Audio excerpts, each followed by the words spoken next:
yang dikelola oleh gereja kita dari Chinese Ministry Center. Seorang gadis datang, saya lihat kumpuli ini makanan-makanan dan ujian yang sangat menyehatkan. Lalu mulai saya dengar dia ngomong sama yang counternya. Saya perhatiin dia seperti sedikit ada masalah yang dihadapinya, dan bukan hanya sedikit, rupanya berat masalah yang dihadapinya.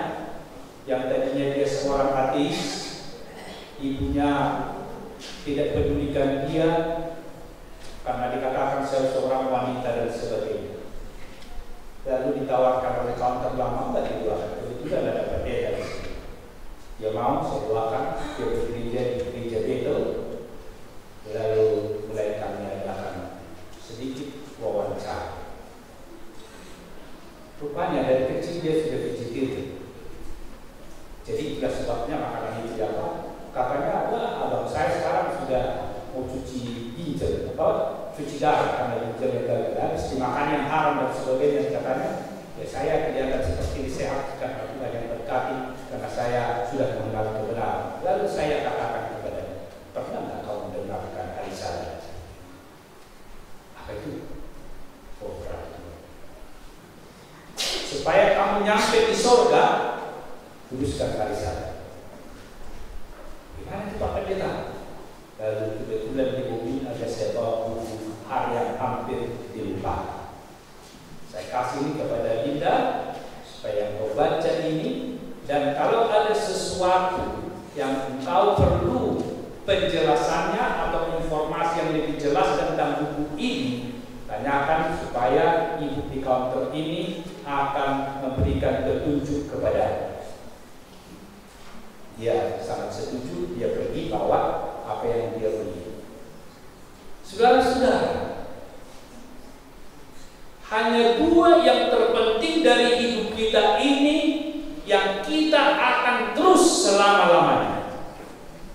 Yang pertama, tabiat Yesus haruslah bertumbuh terus di dalam diri kita, sehingga hidup kita ini kalau dilihat, disaksikan, dibaca oleh orang lain, kita ini adalah benar-benar pengikut Yesus dan mempersiapkan diri bagi kedatangan yang kedua kali.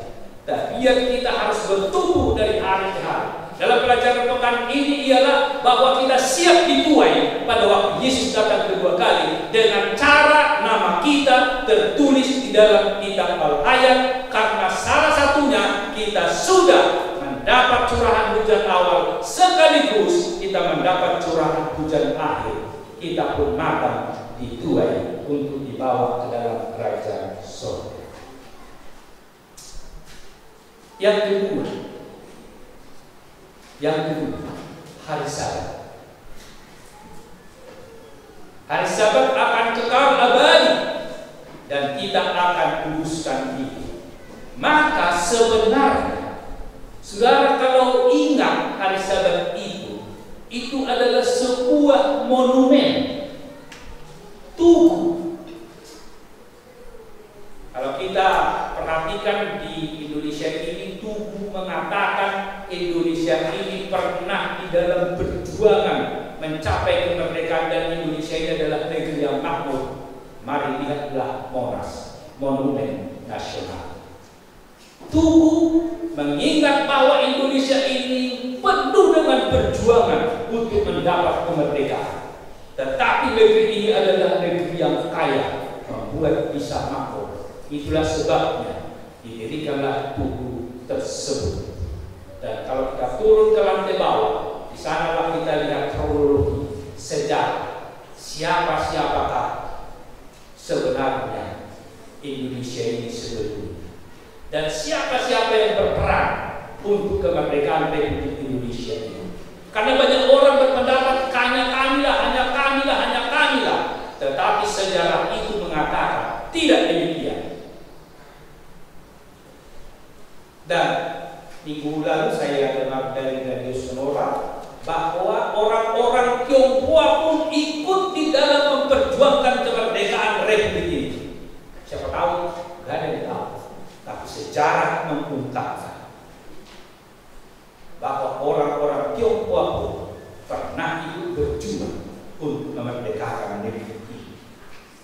Dapat dari mana? Dari sejarah.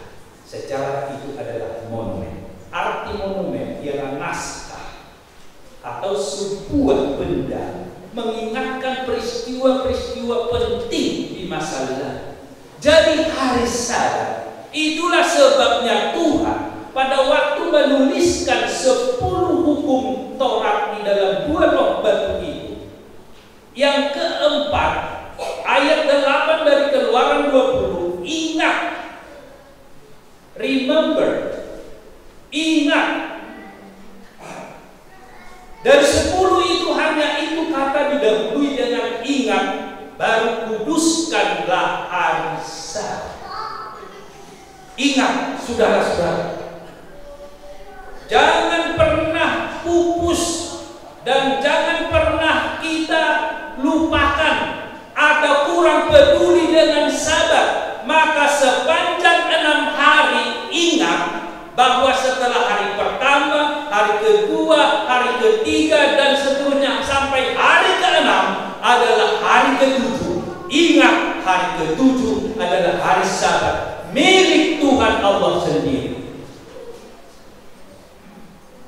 Maka kita ambil ayat pertama pada saat ini dari Ibrani 11 ayat 3. Ibrani 11 ayat 3. Jadi tahu bisa ditayangkan di sana. Inilah dasar mengapa kita nanti beranjak kepada hari Sabat. Ibrani 11 ayat yang ketiga. Karena iman kita mengerti bahwa alam semesta telah dijadikan oleh firman Allah, sehingga apa yang kita lihat telah terjadi dari apa yang tidak dapat kita lihat.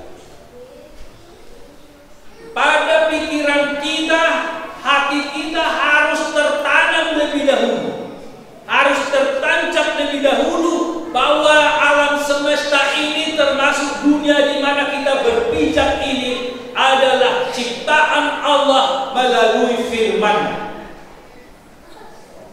Ingat bahwa Allah lah yang menciptakan alam semesta. Ingat bahwa Allah lah yang menciptakan dunia ini. Ingat bahwa Allah yang menciptakan saudara dan saya. Roma 4 ayat 7.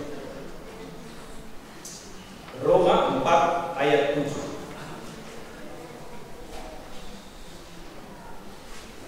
Dimana Rasul Paulus katakan pada ayat 17,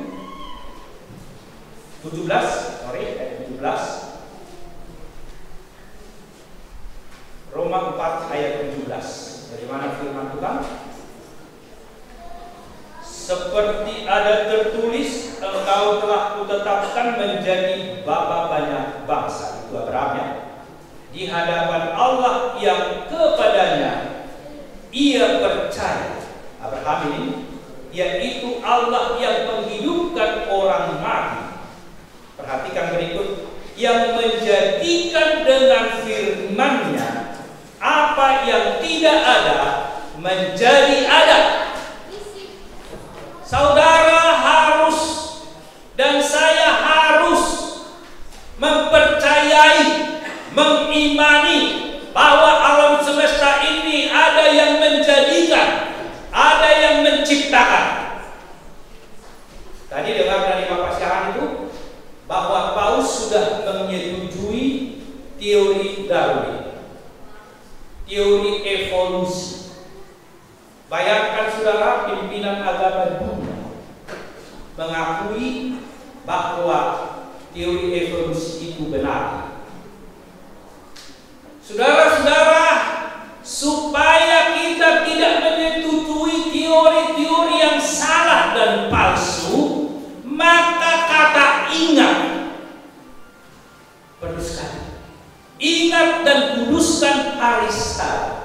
Mengapa diingat dan kuduskan hari Sabat? Ini adalah sebuah monumen mengatakan peristiwa sejarah yang telah terjadi di alam semesta ini, khususnya menjadi peringatan tentang dunia kita ini, bahwa alam semesta, dunia ini, diri kita adalah ciptaan Tuhan. Karena bunyi berikutnya, karena 6 hari lamanya Allah telah menciptakan langit dan bumi. Ingat, Allah menciptakan alam ini. Ingat, Allah menciptakan langit dan bumi kita ini 6 hari. Maka hari ke-7 adalah hari mengingat, bukan hari lain. Hanya hari ke-7 yang ditentukan oleh Allah, hari mengingat. Kita hubungkan dengan Yesus ke-20. Tadi itu merupakan ayat sahutan kita. Kita ambil dari Yesus ke-20. Bagaimana Rasul Nabi tersebut memberitahukan kembali kepada umat. Kalau tadi kita perhatikan itu, umat itu sendiri jadi mengingkari kesetiaan mereka kepada Tuhan. Ayat yang ke-12, hari-hari Sabatku. Perhatikan saudara-saudara, hari Sabat itu milik siapa? Hari Sabat itu milik siapa? Jangan coba-coba ganggu milik orang lain. Ya, saudara-saudara, jangan coba-coba mengganggu milik orang lain. Apalagi jangan coba-coba mengganggu milik Allah Pencipta. Saudara katakan itu sudah disalibkan, sudah kadaluarsa, sudah enggak kepake lagi. Jangan coba-coba mengganggu hak Tuhan dengan mengganti hak Tuhan itu buatan sendiri.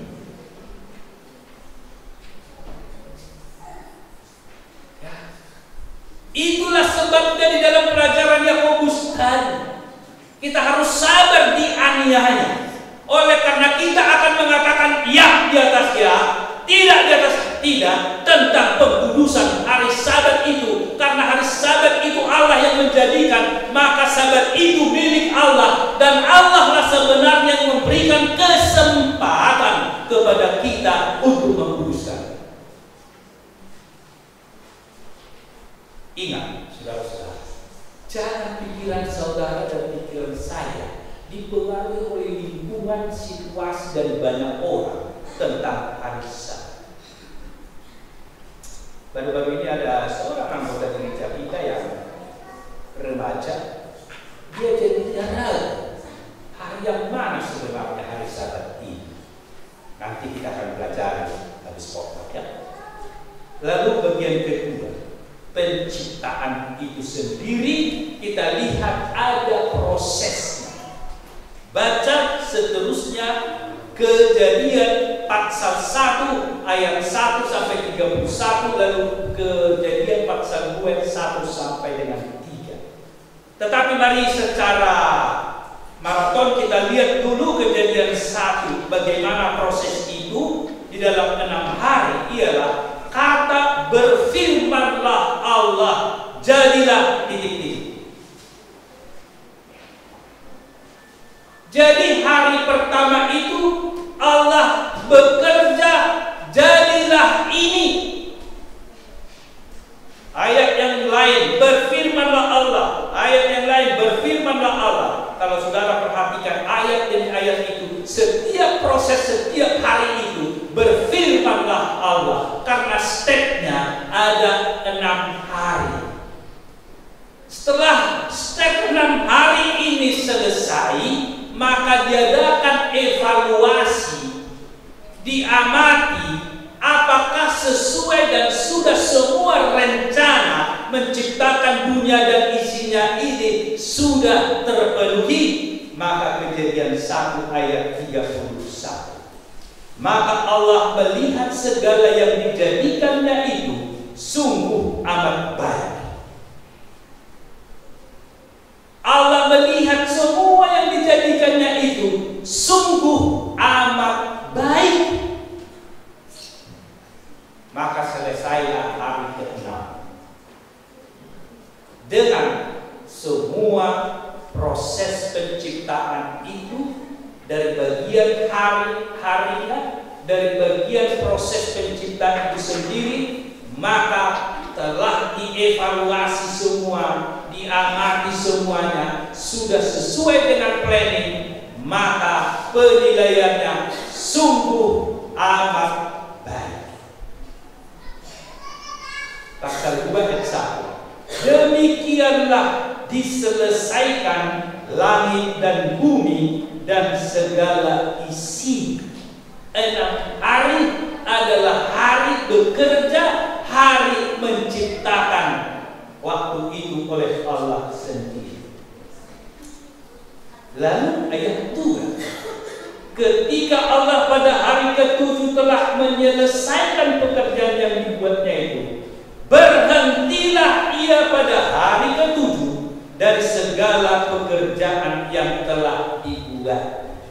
Jadi setelah selesai, lengkap, sempurna semuanya, untuk mengingat bahwa ini semua dijadikan Allah dengan prosesnya, langkah-langkahnya, dan sudah amat baik, maka setiap hari ke-7 harus diingat semua karya ciptaan Tuhan itu. Dan pada waktu itu Allah sendiri hadir di dunia ini, bertemu dengan ciptaan, khususnya Adam dan Hawa. Baik saudara-saudara, ayat ini tadi sudah dibacakan. Menurut pengalaman saya, ayat ini adalah ayat yang sangat menentukan. Dan ayat ini setiap saya bersaksi akan saya katakan. Kita baca Markus 2 ayat 27 dan 28. Sangat indah sekali akan ayat ini.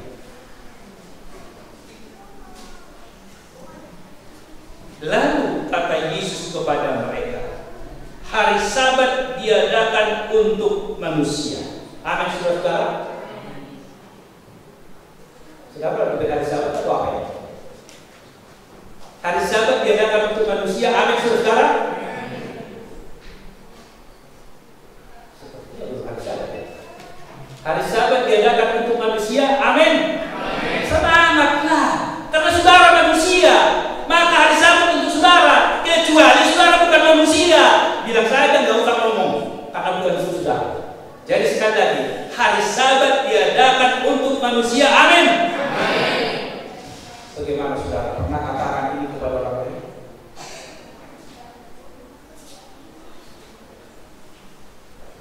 Dua tahun lalu pada waktu kami bertemu dengan Bapak Yusuf Kala di kantornya, kami ada sekitar 20 orang, dari gereja juga ada ya 60 orang kami barangkali, dan dari mereka ada 14 atau lebih lah. Jadi mejanya agak seperti bundar. Saya tidak tahu kenapa saya di kepala meja, beliau juga kepala meja. Ada di situ sepupu kita Islam, ada juga banyak orang Kristen di situ. Saya tidak tahu kenapa Bapak ini mendahului pembicaranya, tapi mendahului pembicaranya dibilang begini, iya ya Bapak Pendeta, gereja Advent ini dekat dengan Yahudi ya. Wah, terus teringat saya ini adalah sebuah pernyataan dari gereja-gereja lain tentang Advent. Berarti Bapak Yusuf Kala ini sudah mendapat penjelasan tentang gereja Advent dari orang lain, bukan dari Advent sendiri. Saudara, kenapa saya takut? Lalu saya bilang, terima kasih Bapak Yusuf Kala. Betul kami dari gereja masih hari ke-7, tetapi bolehkah saya jelaskan siapakah sebenarnya gereja masih hari ke-7? Bapak ini mendengarkanlah, puji Tuhan. Kalau khusus menginjil sama Bapak ini, apalagi setelah wakil presiden, tidak ada waktu deh. Ketemu dari sudah semakin susah. Ya mungkin waktu hanya kami pakai nggak nyampe 15 menit, tapi di atas 10 menit jadi saya ingat. Saya jelaskan yang pertama mengenai hari Sabat. Karena memang orang Yahudi berhari Sabat. Tetapi saya katakan kami tidak sama, Pak. Beda.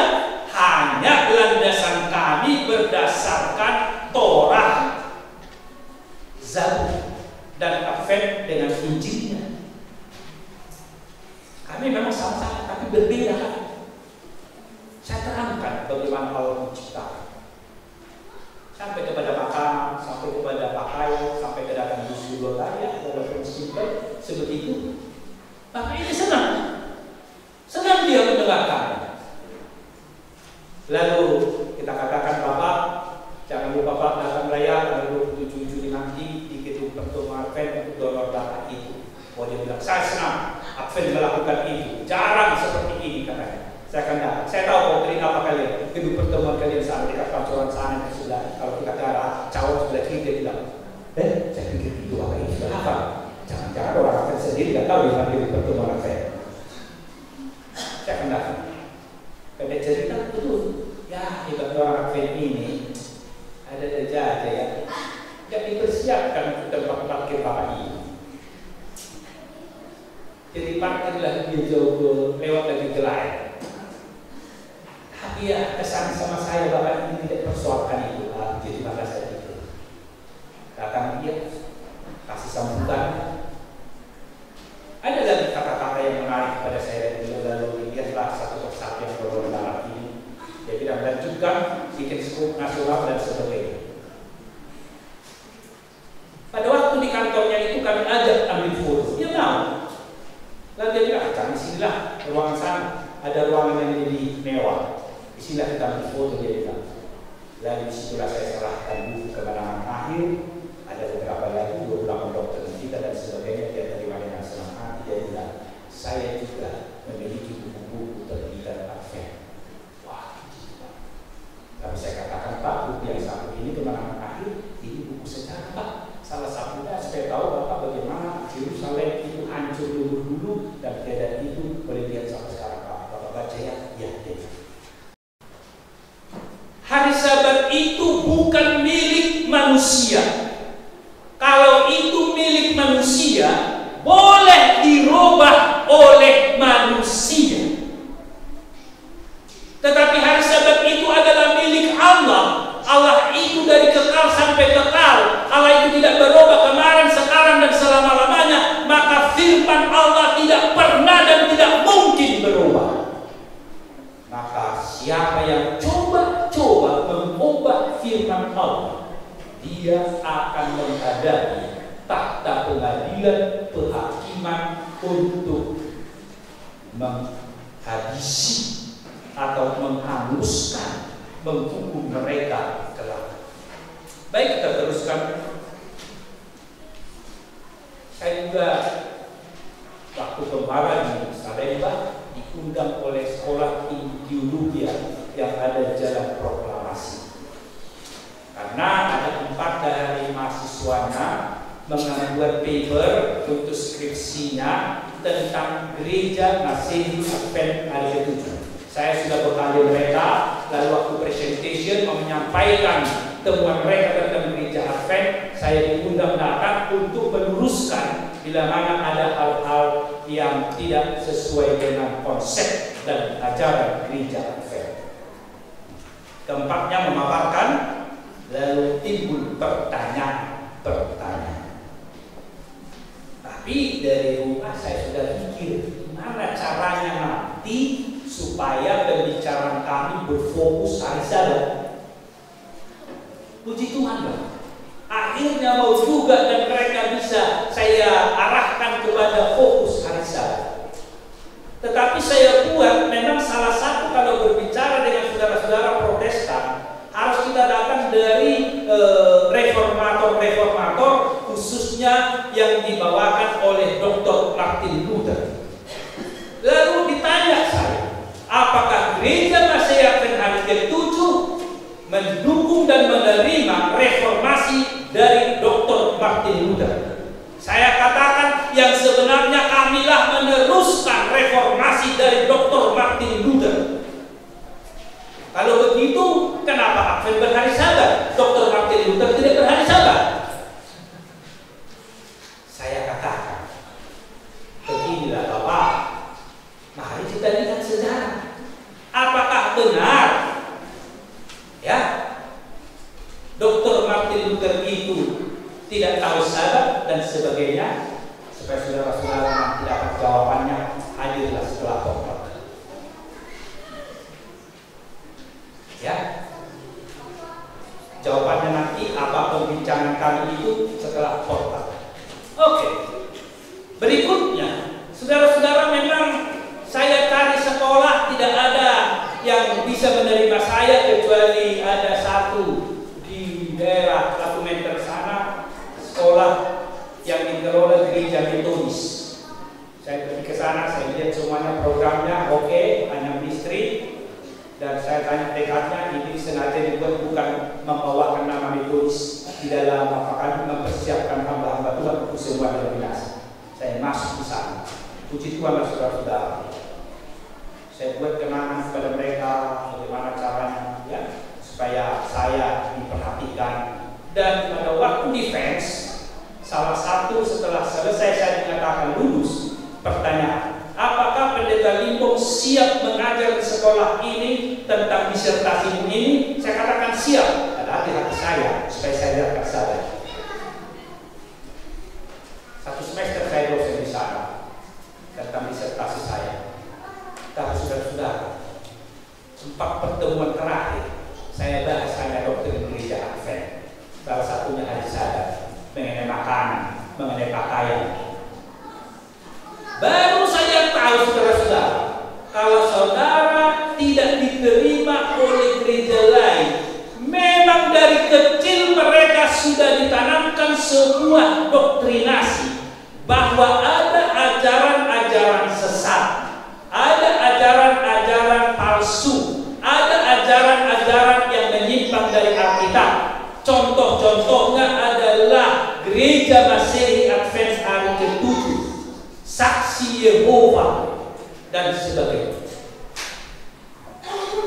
Dari situlah saya mengerti kenapa Bapak Yusuf Kalla langsung membuat sebuah statement bahwa orang Advent itu dekat. Ya, saya kira dia hanya bahasa diplomasi, adalah sama dengan Yahudi karena hari Sabat.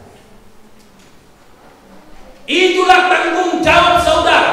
Sesuai dengan Wahyu pasal 14, takutlah akan Allah, sembahlah Dia dan muliakanlah Dia yang menciptakan langit dan bumi dan segala isinya dan mata air.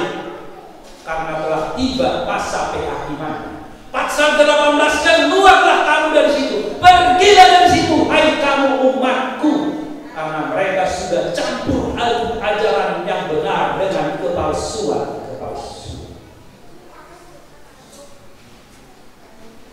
Tanggung jawab saudara dan saya. Yang pertama, sadarilah, fahamilah, mengertilah, imanilah tentang hari Sabat adalah milik Tuhan yang dijadikan dan ditentukannya pada hari ke-7 setelah selesai penciptaan, dan itu diperuntukkan untuk manusia, bukan untuk ciptaan lain. Lalu banyak orang berkata, itu kan hanya untuk orang Israel. Apakah benar itu hanya untuk Israel? Nanti juga jawabnya setelah khotbah. Orang berkata, mana bisa lagi kita tentukan sama hari yang dulu dengan sekarang. Jadi kita yang mana aja deh asal memuji Tuhan. Jawaban yang tepat nanti coba kita dengarkan setelah khotbah. Saudara-saudara yang saya kasihi di dalam nama Yesus, hari Sabat itu adalah hari monumen, bukan hanya penciptaan, juga adalah penebusan. Saudara perhatikan, begitu gereja-gereja sangat concern dan peduli membuat acara Paskah. Dan digelarlah hari ke-6 itu kalau dalam Alkitab adalah hari persediaan. Apa nama mereka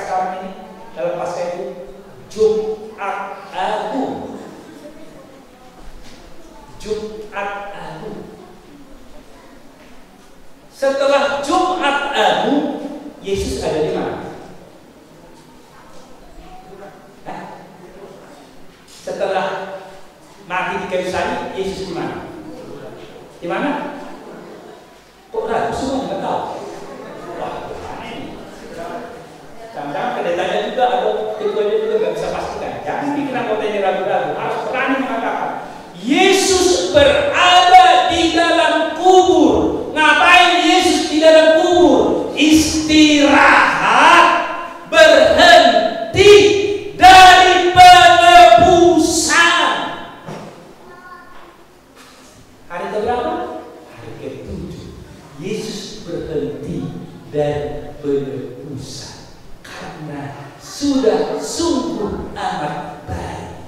Kita hubungkan dengan Yohanes 19 ayat 30.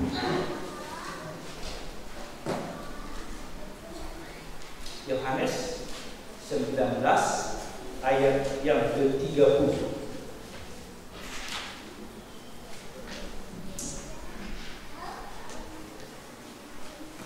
Sesudah Yesus meminum anggur asam itu, berkatalah dia, sudah selesai. Lalu dia menundukkan kepalanya dan menyerahkan nyawa. Sudah selesai rencana penebusan umat manusia di atas bumi ini yang dipercayakan dan diserahkan oleh Allah kepadanya. Sudah dia kerjakan semuanya sungguh amat baik, sama seperti dulu waktu penciptaan di hari ke-6 ini. Dan ini pun sekitar jam-jam 4 jam 5 sore dievaluasi Yesus, maka dia katakan sudah selesai. Maka dia pun beristirahat pada hari ke-7. Tetapi oleh karena saudara yang mati, yang seharusnya di dalam kubur, maka Yesus tebus saudara dan saya dari dalam kubur ini. Dia sekarang berada dalam kubur.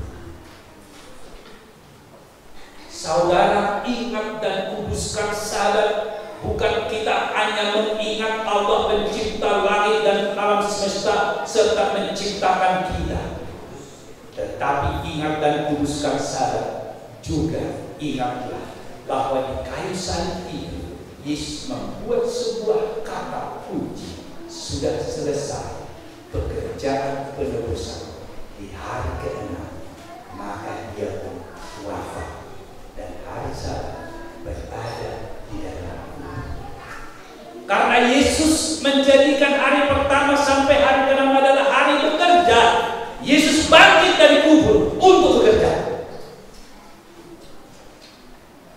Yesus bangkit dari kubur menyatakan kepada semua orang dia telah selesaikan tugasnya. Dan dia sekarang bekerja bersama murid-muridnya, memberitakan bahwa dia sudah bangkit. Jadi kalian dulu memberitakan Allah pencipta, sekarang beritakan lagi Allah sudah bangkit. Yesus sudah bangkit menebus kita, bangkit di hari pertama, hari bekerja, memproklamasikan bahwa penciptaan dulu sudah selesai. Sekarang penciptaan manusia kepada manusia baru itu sudah selesai. Karena ini bersambung saudara-saudara sampai nanti siang, kita hanya ambil satu ayat lagi. Kita ambil dari Yesaya 12, Yesaya 45 ayat 12. Yesaya 45 ayat yang ke-12.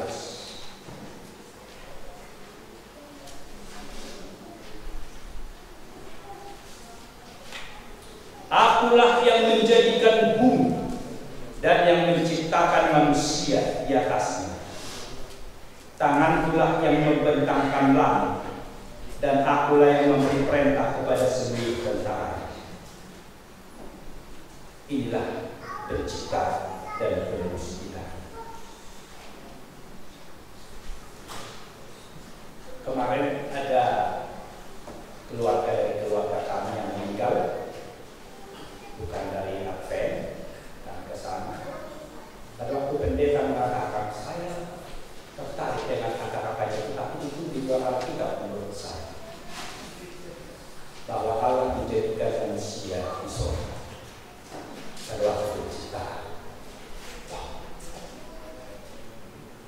Kalau menurut ayat ini, mana manusia diciptakan di surga atau di dunia ini?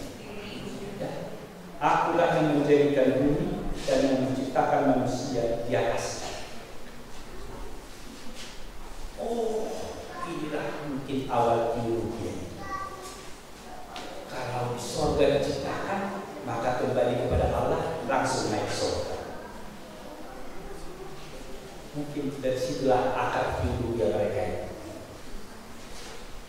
Jadi otomatis kalau orang meninggal masuk surga, kita akan ke sana.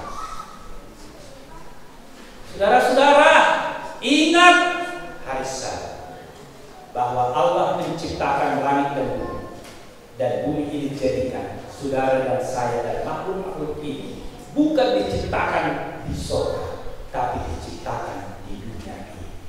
Itulah sebabnya ketika Yesus mau menebus kita, bukan di sorga terus, dia turun ke bumi ini, tempat di mana bumi secara mencari, dia muncul sendiri dari tanah itu, maka kembali kepada Allah.